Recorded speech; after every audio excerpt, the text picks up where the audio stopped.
Hello and welcome back to another edition of GNAT-TV's In-Depth series. I'm Andrew McKeever, the news director here at GNAT-TV's News Project, and it's a pleasure, as always, to have you with us today. It's also a great pleasure to be joined here in the studio today by Lindsay Kurrle, who is Vermont's Secretary for the Agency of Commerce and Community Development. She's been on that job a little over 2 months.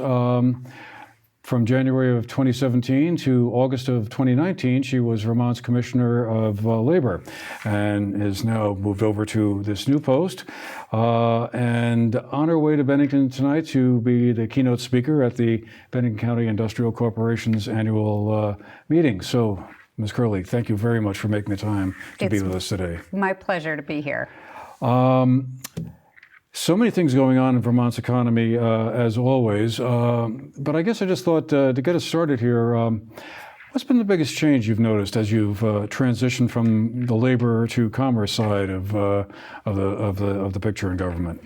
You know, I would say that it's really clear to me that our teams need to be working together and collaborating, because while I spent a great deal of time on workforce and Vermont worker health and safety, you know, keeping employees safe in my prior role, I am finding that very much dovetails into what I'm doing at the Agency of Commerce and Community Development. The foundation that I gained while being at Labor has been a huge help to me in terms of getting my feet wetted at the Agency of Commerce and Community Development. I very much enjoy the opportunity to work with Vermont employers and really help them navigate some of the barriers that they find. And as I mentioned, having that base from Labor has been pretty helpful to me. So, you know, it's a great team, you know, a very professional team of folks who work really hard. I think that I imagined coming out of Labor that I was going to find an agency that was, you know, completely way farther ahead with IT and whatnot. But it's as you can imagine, it's state government, and we have our challenges there as well, and bringing the IT infrastructure up to speed and modernizing so that we can all communicate really well. It's going to be a really important factor going forward. But I'm excited about the relationships that we have with the two teams and more broadly around state government. We cross paths a lot with the Agency of Education, the Agency of Transportation, public safety, you know, you name it. We're agriculture. And so it's going to be really important that beyond relationships that we have a really strong structure for working with each other. Well, you mentioned workforce there, and that's certainly been a hot topic of conversation in Vermont for quite a while now. Last week when I was down in Bennington for a meeting with the State Chamber and the Regional Chamber, that subject came up, and it seems to be hard to avoid. Vermont, as we all know, is an aging state. We have an older workforce. We have apparently a shrinking workforce, and it's hard to go through town and not see at least a couple of help wanted signs. So now that we've identified that we have a problem here, what do you think is a solution or solutions? I mean, what are we going to do to overcome this? Right. I think that there's no one magic thing that is going to fix it all. The reality is that we all have to be really creative and think from a perspective of it's an and, not an either or, meaning we need to work really hard looking within our borders to make sure that we pull folks off the sidelines who want to work but maybe have some barriers that are keeping them out of the workforce. If we can help remove some of those barriers and get them into the workforce, bringing Vermonters in is going to be a huge help. At the same time, we need to look outside our state. And so this is where you've probably heard about some of the incentives like the remote worker incentive, which, you know, we're seeing a rise nationwide with remote workers. And so we capitalized on that idea and created this incentive to help bring people to Vermont through that method. And really more than anything, it was getting people's attention, because as we travel around the state, I always ask, what brought you to Vermont? When somebody says, I recently moved to Vermont, or I came to Vermont later in my life, whatever it might be, I always say, what brought you to Vermont? And you hear outdoor recreation, you hear quality of life, you hear the education, safety. But what you hear so often is people need a catalyst. They need a nudge, something to push them. So it's whether you're talking about the folks that are in our state already or the folks that are out of our state, we really need to give people a reason and some encouragement to jump in and give it a try. So the remote worker program that you mentioned, that's attracted, I think I saw 70 or 80 people altogether between when you consider the entire families that are coming. But obviously we need more. Are there any plans to sort of amplify that program somewhat or build on the success you've had so far? Exactly. So the legislature approved another initiative, another incentive, which is called the New Worker Program. So in addition to offering incentives to folks who come to Vermont and work remotely, we also want to acknowledge the folks that come to Vermont and want to work in our state.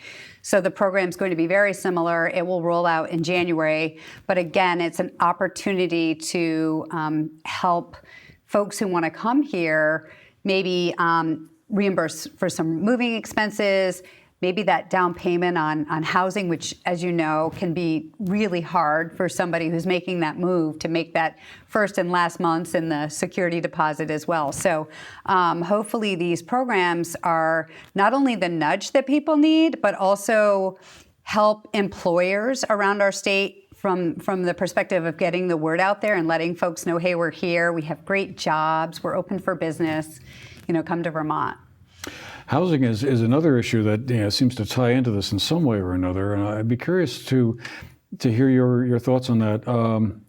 Around here, housing seems to be a real tough nut for people to crack. Either the kind of housing they're looking for isn't available, or if they want to rent an apartment, it's incredibly expensive. There must be a connection between the ability to recruit people to come to the state and the availability of housing. Absolutely. As you know, we've been traveling around the state with the governor on what we call Capital for a Day, and that's I call it a listening tour. It's an opportunity for us to come to each county in the state and hear about what challenges folks are facing. And no matter where we go in the state, we're hearing that housing is a barrier to employment. And as you mentioned, it's not necessarily any one thing about housing. It's affordable housing. It's sort of the middle group of housing, folks who maybe don't qualify for affordable housing, but they're coming into our state. And as I mentioned, they have to plunk down this, first and last and the security, and it's just a lot of money.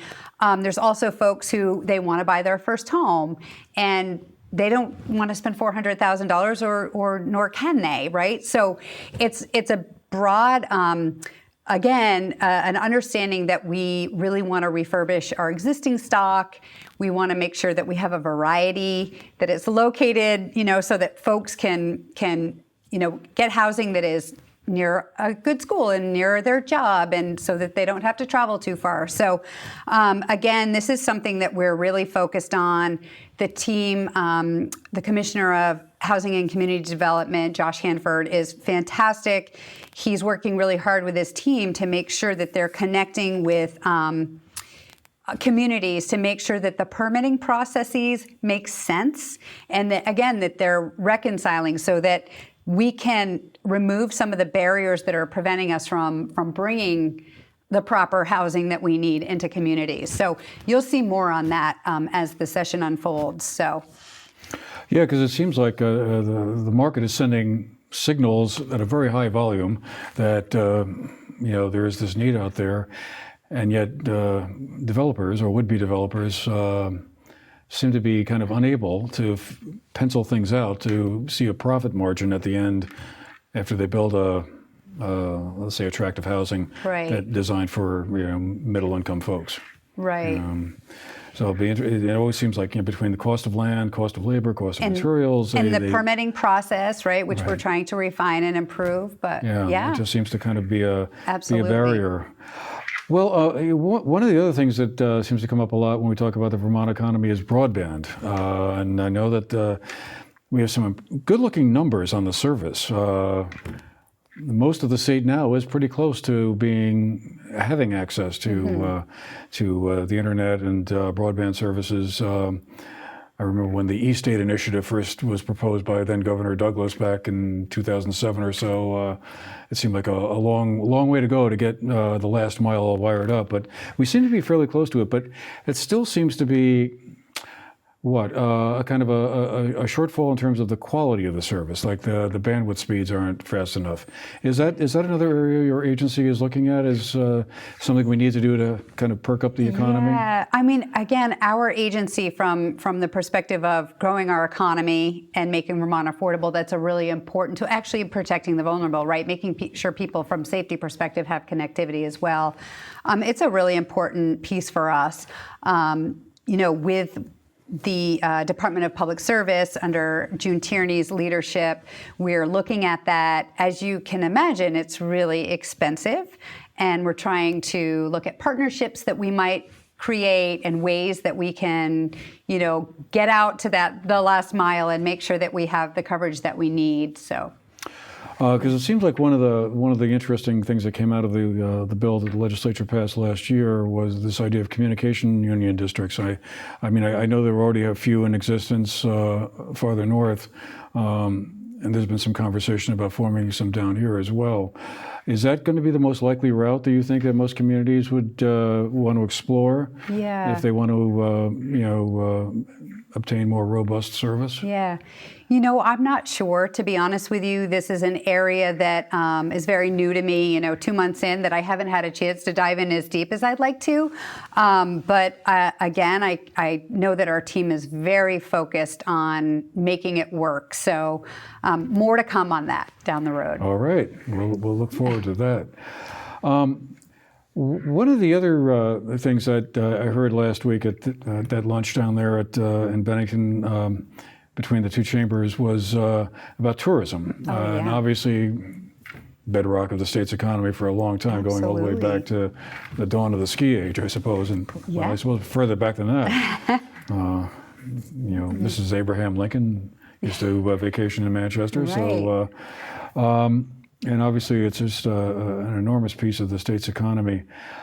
I'm sure the state chamber would love to see the state invest more money in marketing and promotion. Is that something you see in the cards as a possibility? Yeah, I think that let's recognize that tourism is one of the largest industries in Vermont. We see nearly 13 million people come to our state every year, and it equates to nearly $3 billion in spending. So it's an important area for us. And so, sure, would we like to see more money? Absolutely. The challenge is going to be, we don't want to make it more expensive. So where do we find that money? But I know that this is something that is on our mind. I have said to the team in the tourism and marketing department that's within the agency, be thinking about this. If you were handed more money, for tourism and marketing, what would you do with it? And there are folks around the state that are asking the same question. So we're thinking about it. Again, if we can figure out, how to find that lever to find the money without making the state more expensive, we're open to it. So yeah, $500,000, I guess, in the context of a $6 billion state budget doesn't sound like a lot, but I suppose it's a drip here and a drip there.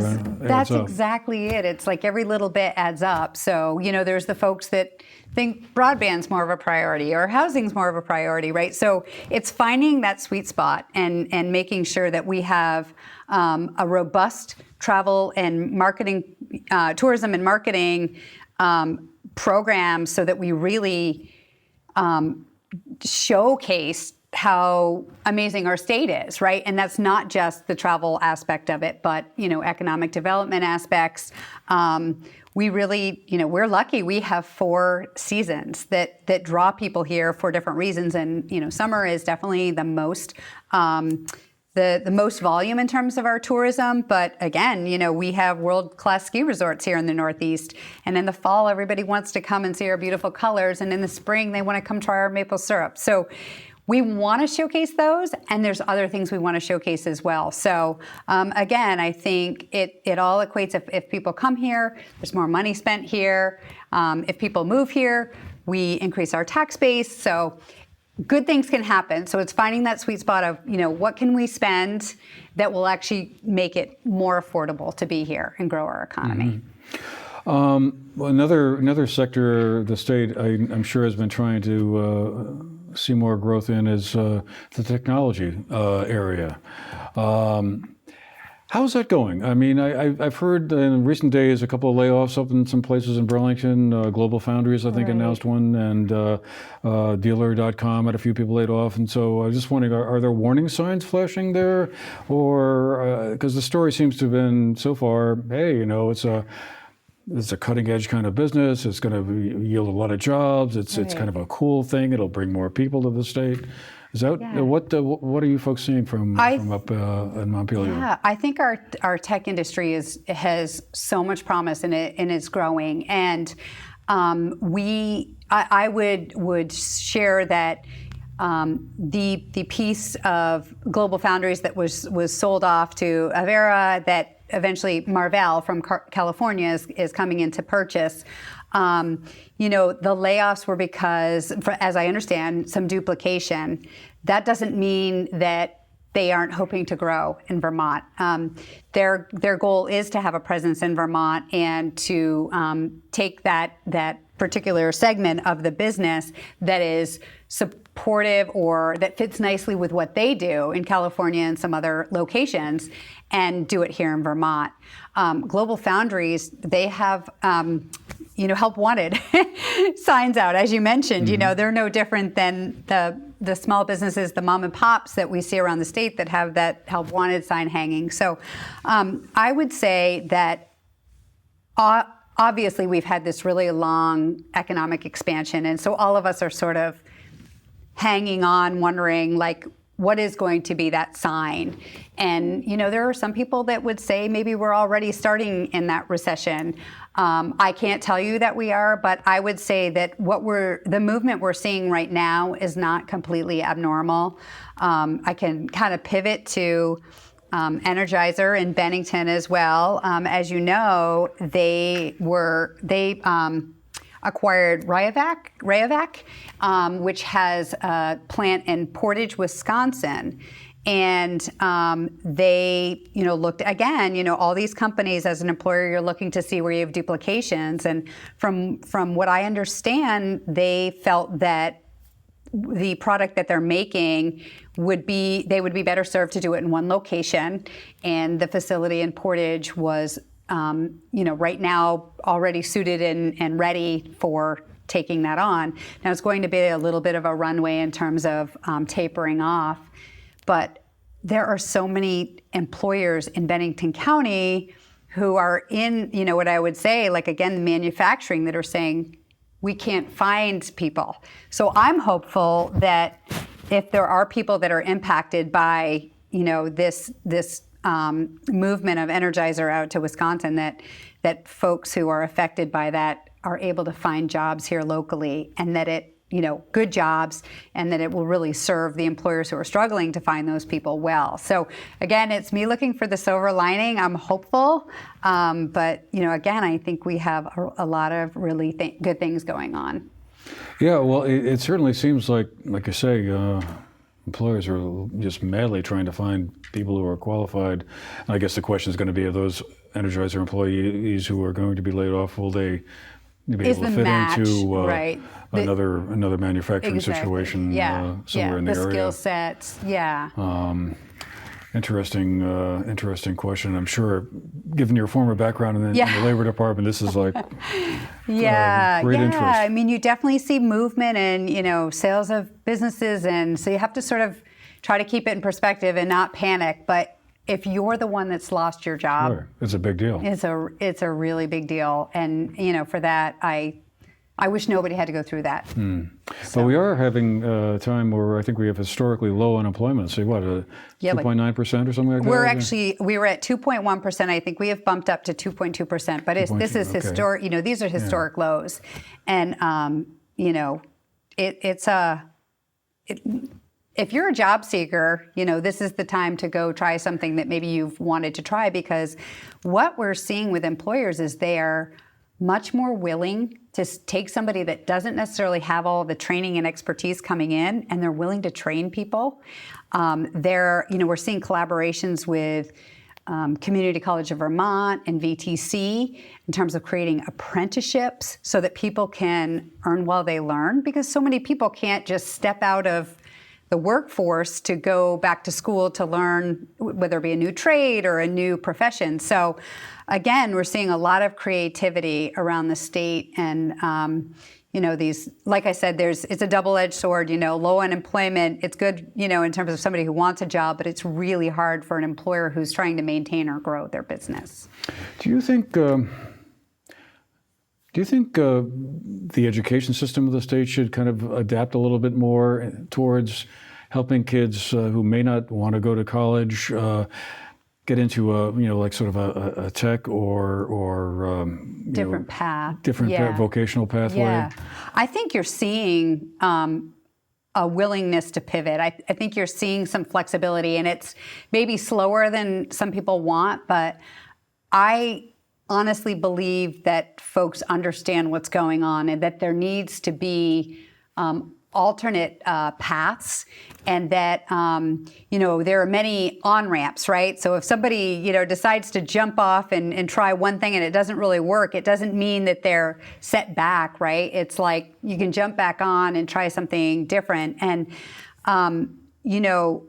the skills and the trades are really looking for people, and there are so many students that are coming up through that really are hands-on learners that want to do those jobs, with their hands and whatnot, but also want to take maybe some college prep. I mean, look at our governor, right? Mm-hmm. He was, he's a great example of somebody who was able to do both, taking college prep and going to the vocational school at the same time. And, and he's run a construction company, and he's the governor of the state, right? So it's a really unique story. My background is in accounting, and I didn't necessarily imagine that I would be a public servant and working in this role, but it just goes to show that if you have a passion and there's a will, there's a way, there's many, many ways you can go about getting to your end goal. And so I think that the education system is recognizing that. Well, it certainly seems like there's a great demand for folks who want to be carpenters, plumbers, electricians. Yeah. I try to find one is not easy. Yes. My husband was trying to be a plumber last night. Uh-oh. Well, I hope the story had a happy ending. We're getting there. We have a few minutes left, and I just thought maybe we could pivot for a little bit and talk about the other part of your job title there, community development. Yeah. When we say community development, that sums up an image of downtown revitalization in my mind, but maybe there's more to it than that. Is that the case? I mean, I think it's just really supporting, regional economies and encouraging folks to really think about not just from a downtown or a city or a village, right, but more broadly, regionally, what do you want to be good at? What do you want to be known for? And I think that some communities in our state have some really great examples of success in terms of identifying what they want to do or they want to be. And there are a lot of different grants out there and programs, opportunities through the Agency of Housing and Community Development, where you can improve your infrastructure, and again, to try to meet your goals. And maybe it's improving the facade of a building in your downtown, or maybe it's actually renovating the whole building. Maybe it's building housing units. There's a variety of different opportunities that the state can support with a lot of federal dollars that come behind making those improvements, so long as you have a plan. And I think there's a lot of energy from the federal government in terms of rural development, and again, really helping people recognize that there's support out there so long as you have a plan. And I just, in the 2 months I've been in my job, I can think of 3 different communities that have come to me with some really unique things they've already started, where they're trying to showcase and promote their downtown and their regions, and they're sort of like, what do I do next? And that's an area where we can help. We can, give some support to. What's really hard for us is if somebody just says, what do we don't know what we want to be. How are you going to fix this? That's hard, right? Like, if you collectively, you live in your area, your downtown, if you can collectively find some energy to get together to find a way to make some improvements, then the state and the federal funding can come in and help with that. So again, sorry to pivot to Bennington, but the Putnam block, right? Sure. If you're okay with me sort of pivoting to that a little bit, that's a it's a big story around here. $54 million project that is a collaboration of many people, too many for me to try to name because I'll leave somebody out. But, it's a redevelopment of the entire block, and some of these buildings are centuries old, right? So it's pretty exciting because it sounds like there will be some commercial and retail space, but also some housing. And let's face it, it will make the downtown look really nice too. So that's exciting, and that's something that came about through what's called opportunity zones, which is a relatively new concept here in the state as well. Mike Sherling, Secretary Sherling, who was in my role prior to me, had with the help of a lot of planning, designated Bennington as an opportunity zone. And the energy and the energy that came out of Bennington in terms of the collaborations is what really led them to this project. And I'm not here every day. I know there's probably challenges, and there are people that at times feel like, oh, this is really hard work. It is really hard work, but I think in the end, when it all comes to fruition, everybody's going to be really thankful that they. So does an opportunity zone qualify a locality or a municipality for some sort of tax credit? Some tax credits, and again, I would be out of line if I tried to tell you exactly how they work. But they just again being in this fairly new, but it definitely gives private developers more of an incentive as well to jump in. And with the Putnam block, it's a combination of federal, state, private dollars, and private investors are going to be a little more interested if they can get some tax credits for their investments. As we had talked about earlier, that building and construction is expensive, and they want to know that they have something that's coming back to them. So. Well, indeed, that Putnam Block project is being looked to down there as the transformative thing that will kind of shape the narrative of the town going forward, and a lot of hope is riding on the success of all of that. Exactly. Certainly a very ambitious program. Yeah. And fascinating to watch unfold. Oh, I'm sure. Well, thank you so much for being here today, Secretary Kurrle. Really a pleasure to chat with you, and we'll see you down in Bennington shortly. And thanks again for stopping by to chat with us about some of the economic issues facing the state. It's my pleasure. And, again, as I get out of the gate a little bit further, happy to come back and talk with you more. And I love to tell people that, my door is always open. Everything's on the table. We really need to be listening and getting ideas for how to make Vermont, again, grow the economy, make it more affordable, and protect the vulnerable. So I'm excited to be here, and I'm looking forward to being in Bennington this evening. All right. Yeah.